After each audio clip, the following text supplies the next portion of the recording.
Hello, I'm Mark Payne of the West Virginia Humanities Council. Welcome to History Live. History Live is a program of the Humanities Council that brings historical figures to life through portrayals by presenters who have conducted thorough research into their character. These presentations are both entertaining and educational. The Humanities Council makes these characters available to nonprofit organizations across West Virginia, such as schools, libraries, historical societies, and a wide range of community groups. Their presentation fee is paid by the Council, and we ask only that their travel costs be covered by the host group.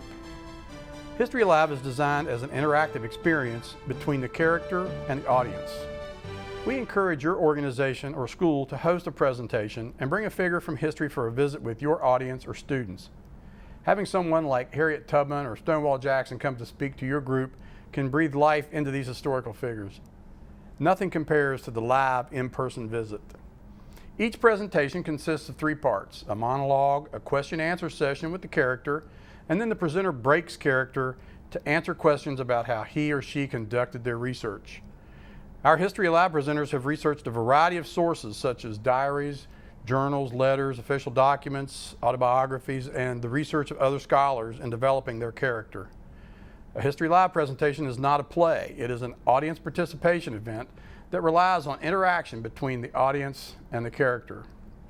Being able to ask your own questions of these important people from the past is a unique experience. It's difficult to reproduce the feel of an actual History Live presentation here in the studio. Without an audience to ask questions, we'll change the format a bit and have our guests sit with me for a few questions after the monologue. But we hope to give a sample of how a History Live presentation can add to the offerings at your school or organization. There will be information on the screen at the end of the program for how to contact the Humanities Council about bringing a History Live character to your community. At this time, I would like to welcome today's guest from history. We are pleased to have with us in the studio, Mary Lincoln. Mrs. Keckley! Mrs. Keckley, where are you? Lizzie! Oh, that's right. I forgot I gave Mrs. Keckley the night off, but I see she has my dress all laid out for me to wear to the theater tonight. Well, you know Mrs. Keckley, surely. Mrs. Elizabeth Keckley. Why, she's my seamstress, but she is so much more than that. She is my confidant, my dearest friend. Well, Mrs. Keckley, would you believe she was once a slave? Yes, and she bought her freedom by making such beautiful costumes as I have on today. Now, she used to make costumes for this woman named Verena Davis. Surely you know who she is. She's the wife of that so-called president of the Confederacy of States in Rebellion, Jefferson Davis. Why, do you know what she told my Lizzie? She said that there was going to be a war. This was before the war started. And she said that the Negro were going to be blamed for the war, and that if she stayed in the North, she would be mistreated. So she should go south with her where she could protect her. And then when the South won and she was living in the White House, then Lizzie could come and make dresses for the president's wife. Well, as you know, she is in the White House here making clothing, beautiful costumes for the real president's wife. Now, Mr. Lincoln, he admires my clothing, but he has no idea how much money it cost. Oh dear. Well, Mrs. Keckley, she and Senator Sumner, they have opened my eyes to the cruelties of slavery even more than they already were. You see, I was born in Lexington, Kentucky. That's, my childhood home was just around the corner. Grandmother Parker's house was just across the street from the slave auction there. And I saw men and women in shackles. I saw them being whipped and kept behind fences just like animals would have been. I could not reconcile that with the way that we treated our slaves, because we had slaves in our household, but they were like family.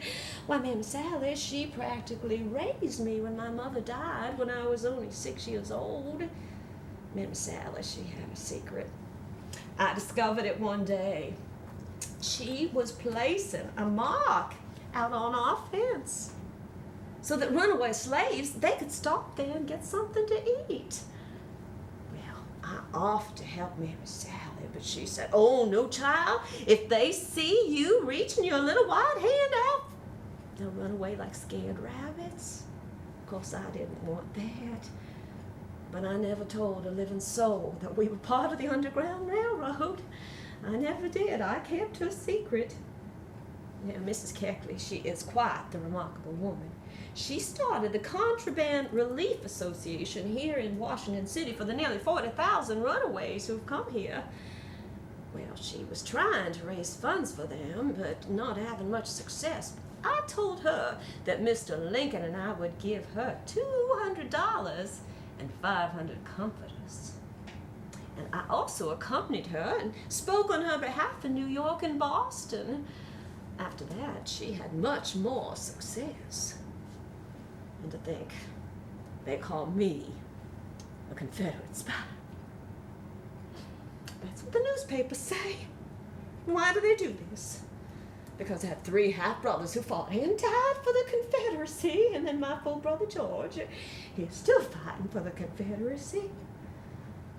Yes, I have lost those I have loved, including my brother-in-law Benjamin Helm, and his death was so unnecessary. When the war started, Mr. Lincoln, he invited him to the White House, and he offered him the position of major in the Union Army. But he turned it down. And he died at the Battle of Chickamauga fighting for the Confederacy. But I will not mourn for them. They made their choice. They chose to become our deadly enemies. If they had their way, they would overthrow our way of government. They would see Mr. Lincoln, Chiverton, and me hung riders alongside of them. Why, no. I will not grieve for them. They chose to become our deadly enemies. They chose to become against Mr. Lincoln and through him against me. They believe that slavery is right, and I do not. I believe it is a vile institution. While I urged Mr. Lincoln to emancipate the slaves, I saw it as a right before he saw it as a necessity of war. The papers, yes, they talk about me. They say such vile, awful things about me. They talk about the money I spent on my costumes. But you would no sooner send a general into battle without a uniform than I should have my uniform, which is my costume that I wear. I represent the United States of America. Well, if I want something, I should have it, shouldn't I? I represent the stability of this country. Well, I represent it as much as the White House does. When we arrived here, it was in shambles. There weren't even 10 pieces of china that matched. I do not believe they had changed the drapery since John Adams lived here first. And the carpets, they were threadbare. The living quarters were anything but livable, so yes, Congress gave me money and I set about to spruce it up. Now, I did not realize I had overspent my budget. That was Mr. Wood's duty. He was supposed to keep track of that. And when Mr. Lincoln, he told me that we were going to have to pay it out of his salary, I said, "But Mr. Lincoln, we are poor. We cannot afford to do that." Fortunately, Congress did come to our assistance, and they paid for it. Oh, but the newspapers, they talk about me. Yes, they do, but are they there when I go into the military hospitals to minister to the young men and those who have given so much for our country? No, they're not there then. I take them oranges and flowers, fruits, anything that'll bring them comfort from the White House. Are they there? No, they are not. They are not there when I pick up a pen and a piece of paper and I sit there and I write letters home to sweethearts. for young men who no longer have hands to hold a pen. They are not there when I read letters from mamas to their sons because they no longer have eyes to see. It is not easy for me. The things that I see, the sounds that I hear, the smells that I smell. It is not easy. But they have given so much for our country. It's the least I can do. They have sacrificed so much, and yet they call me a Confederate spy in the White House. And the South considers me a traitor because I do not mourn for my loved ones who have died. Well, Mr.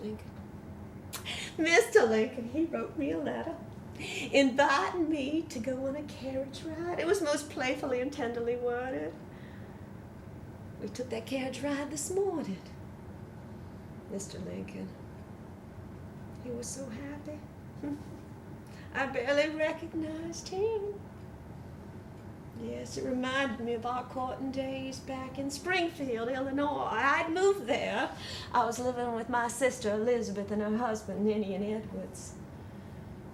I'd heard of Mr. Lincoln because my cousin, John Todd Stewart, he was the one that talked him into becoming a lawyer in the first place and loaned him his law books, and he was his first law partner, but I really had not met him until a cotillion. Mr. Lincoln, he walked up to me and he said, "Miss Todd, I would like to dance with you in the worst way." And he did. In the very worst way. Mr. Lincoln is not a dancer even yet. Oh, but he tries. Yes, I fell in love with him at the start. Oh, I had many beaux. Ones that my family approved of, ones they thought that were suitable for a Todd. Mr. Lincoln, they did not think so because he was poor. He did not know the social graces. Now, I believe he even slept in his clothes, at least it looked like he did, and he was so in debt. But, oh, I had my pick. There was Patrick Henry's grandson, and there was John Breckinridge. He ran against Mr. Lincoln for president in 1860, and also my friend, Senator Stephen Douglas. God rest his soul. Yes, no, he also ran against Mr. Lincoln 1860, and of course for senator, which Mr. Lincoln lost. Next to my Mr. Lincoln. Mr. Lincoln, he was a giant. And I'm not referring to his stature either, because Mr. Douglas, as you know, was a very short man. No, I called him my diamond. My diamond in the rough. I told my friends to polish a stone such as that would be the task of a lifetime. What joy it would be to see the beauty and the brilliance shine forth each day more clearly. And it has been. It has been a joy to be married to Mr. Lincoln, that loving, kind, witty man. He is too honest for his own good. He does not see the true nature of people, but I do, and that's why I've been able to counsel him and help him out politically. Yes, I come from a very politically active family. Why, I have 12 years of formal education. I was taught to speak my mind. Why, we'd be sitting around the table, and Henry Clay would be there, one of our friends. When I was a young girl, I was 13 years old, I got a new horse, and I decided that my friend Mr. Clay would want to see that horse, so I got on it. And I rode all the way out by myself to Mr. Henry Clay's estate there in Ashland on the other side of Lexington. When I got there, I interrupted his dinner party, but being the gentleman that he was, he invited me in. And I said to him, "My father says that you will be president one day, Mr. Clay, but seeing as you're already married, I can't wait for you, but I will live in the White House one day." And when I told people that Mr. Lincoln would be president, they said I was crazy. And I guess I showed them, didn't I? Because yes, indeed, he is the President of the United States. Oh, what a trip we have had. Yes, I believed in him even when others did not. Why, on our carriage ride today, as I told you, Mr. Lincoln, he was so happy, and I said to him, Mr. Lincoln, I barely recognize you. You are so gay. And he said, well, I might, because I consider today to be the day the war has come to an end. Richmond has fallen, glory to God. Washington is all ablaze with lights. Fireworks, they're shooting off over the Potomac River. There's cannons going off. Jay Cook's banking house, who funded so much of the war, has glory to God and gold stars. While the newly completed Capitol, the dome, is all blazing. If you look up on the hill to General Lee's house, you will see also that it is ablaze. Why, on Tuesday night, Mr. Lincoln, he gave a speech on reconciliation, on reconstruction and forgiveness. Our little Taddy, he stood there beside him, holding a lamp. And Mr. Lincoln, he asked the Marine Band to play 2 songs, Yankee Doodle and Dixie. He said we have earned the right to claim that song as our own. Of course, we'd already claimed it by changing some of the words. Way down south in the land of traitors, rattlesnakes and alligators, look away, come away, right away, Dixieland, where cotton's king and men are chattel. Union boys will win the battle, look away, come away, right away, Dixieland. Yes, we have changed it to make it our own. Mrs. Keckley, she stood there with me and my friend Clara Harris.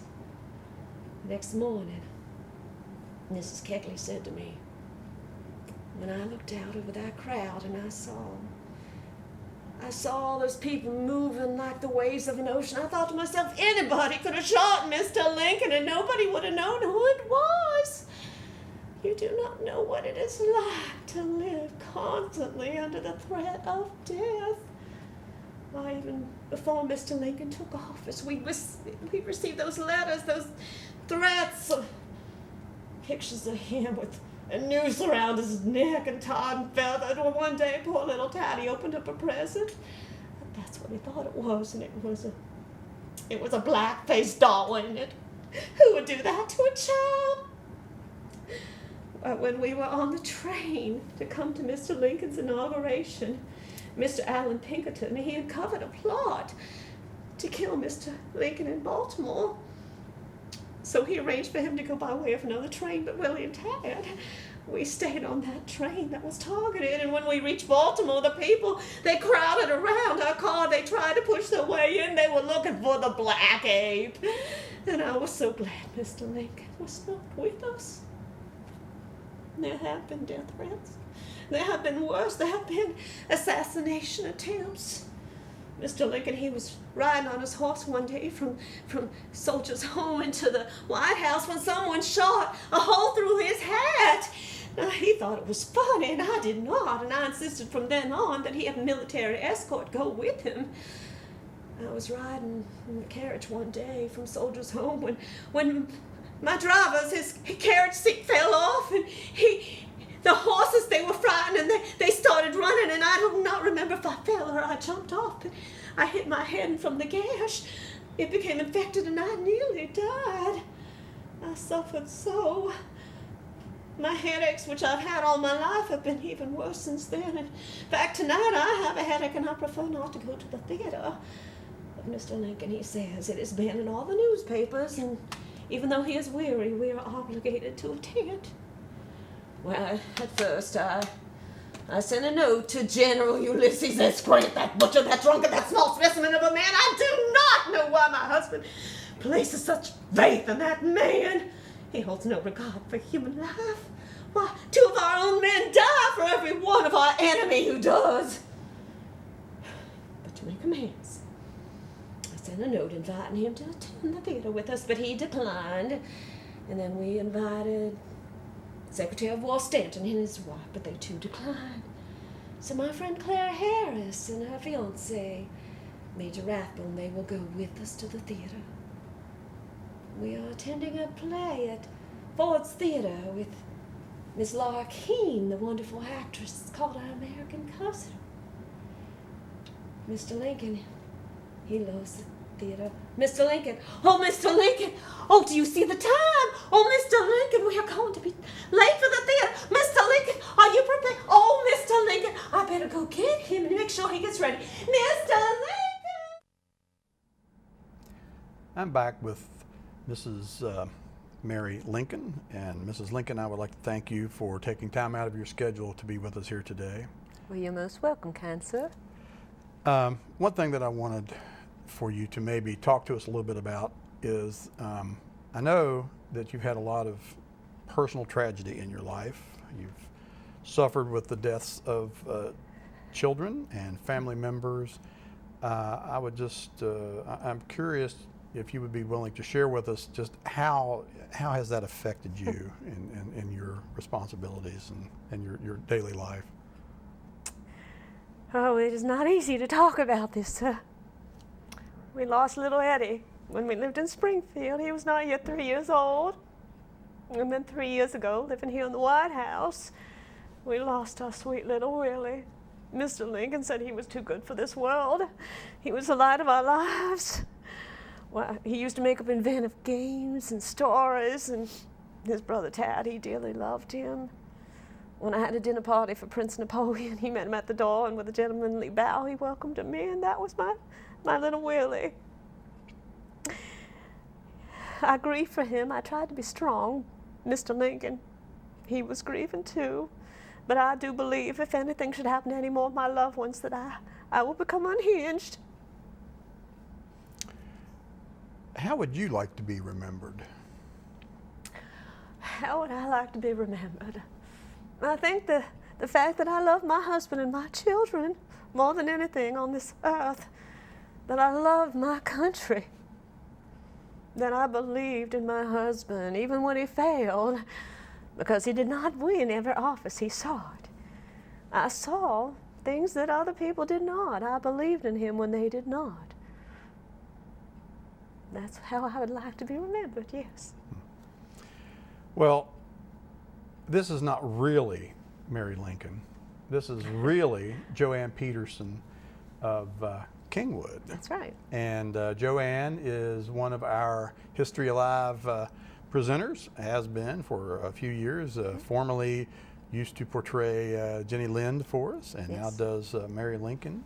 And so, Joanne, I'm going to ask you, start off with the first question I ask all of our History Live presenters. What was it about this character, what was it about Mary Lincoln that drew you to her, that made you want to do the research and the heavy lifting necessary research-wise to portray Mary Lincoln?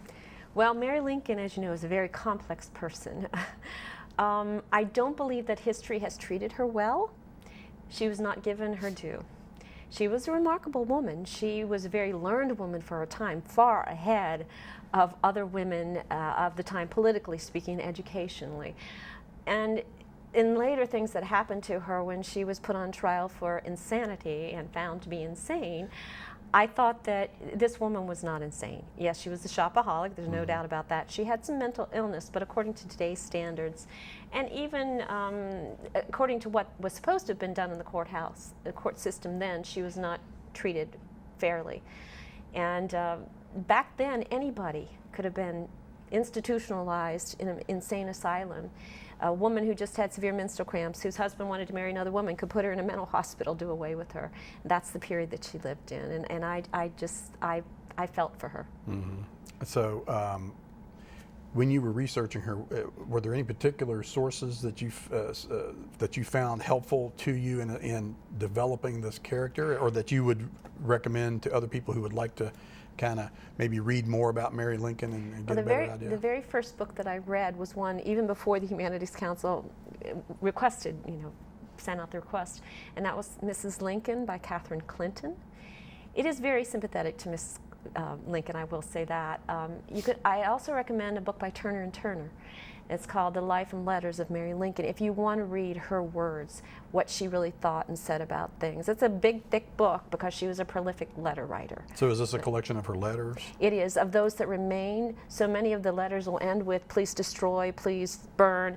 Thankfully they didn't, but that was the Victorian way. And that's one way we know a lot about her. Were those written after her husband's death, or during, or through? Well, it was during the whole of her life. We don't have a lot from her early life and her courtship time with Mr. Lincoln, but from her White House years, prior to her White House years, actually, up through the latter years of her life. Not the very last couple of years, but yeah. So you present as Mary Lincoln and not Mary Todd Lincoln. It's very common to see Mary Todd Lincoln. So why did you drop Todd, or why should Todd be dropped? Well, when she married Mr. Lincoln, she left the Todds and became a Lincoln. She never referred to herself ever again as Mary Todd. It was always Mary Lincoln, Mrs. Abraham Lincoln, Mrs. President, because that's what they were called then. So I was trying to be historically accurate. Her daughter-in-law was also a Mary, so Mary Harlan Lincoln, historians have called her, and then her granddaughter was also a Mary Lincoln. They called her Mamie. But I think historians have thrown that back in just to differentiate her from the other Mary Lincolns. So was she, back then, the wife of the president was not yet known as the First Lady? She was the first president's wife, called the First Lady, but at the time the newspapers put it in as a derogatory term. It was not meant to flatter her. Yes. Well, why do you think that the press just didn't like her? I'm not sure exactly why. I know that it seems like they got on her for doing things that previous either presidents or presidents' families had done. Yes, I think they didn't get the heat for it that she did. The main thing about Mary was that she was so outspoken, that she had so much influence over President Lincoln. And that was not a woman's place. You were considered unladylike, you know, to do that. And because of that, that brought a lot of ire on her. So the money that she spent on the White House, on her costumes at a time of war, she had her reasons to do that. She wanted this to show the stability of the United States, the Union. But they saw that as a waste of money when there were soldiers that didn't even have uniforms to wear. So she took a lot of grief over that as well. Yeah. Well, here in the last 50 seconds that we have, what can you tell us about her last days or her death, or where was she buried? Well, she is buried in Springfield next to her beloved Mr. Lincoln. Her last years were not happy years because Tad died. In the interim, he was only 18 years old, so Robert had her committed to a mental hospital. She was estranged from him. She had been living in Europe, came back, and she died in the home of her sister, the same house she was married into her beloved Mr. Lincoln, as a recluse. Yeah.